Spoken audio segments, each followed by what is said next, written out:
So first things first, um,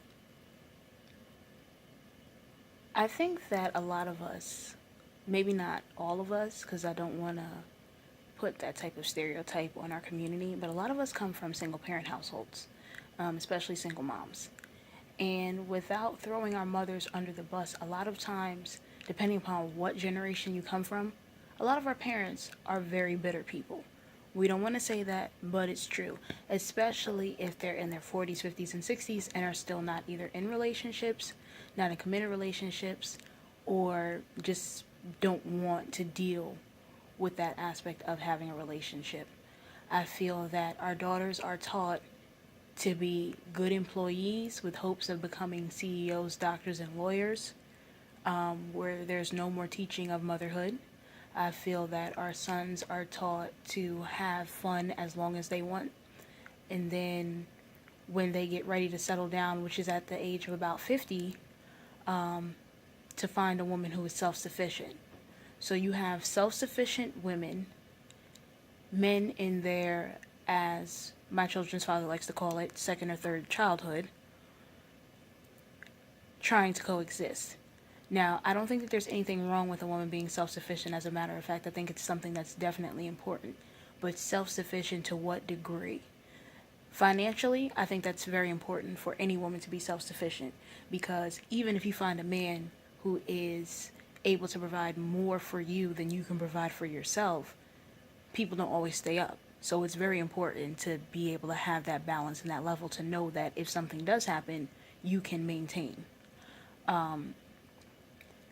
But as far as being self sufficient emotionally, relationships really only provide companionship.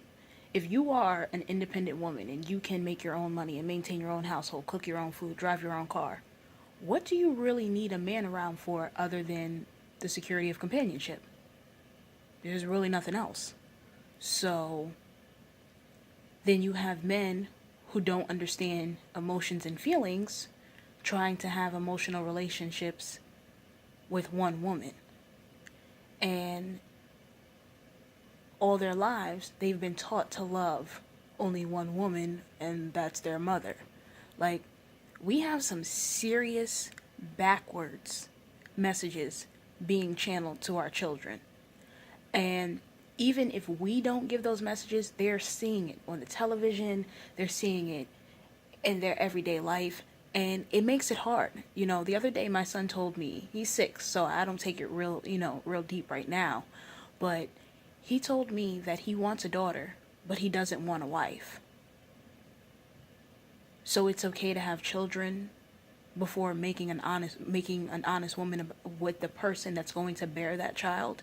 And even though I know that he's only 6, and right now it's like, ill, girls are yucky, the fact that those are his ideals, and then those are the ideas at 6 years old, and then those are the ideals of a 16-year-old or a 26-year-old or a 36-year-old, is a problem.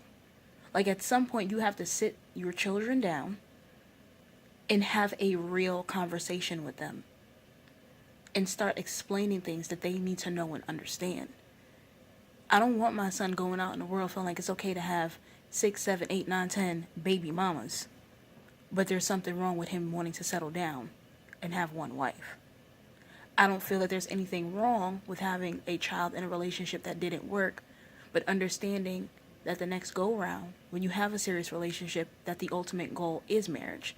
It is a family. If they decide together they want children. What are we looking for in relationships before we just start having them?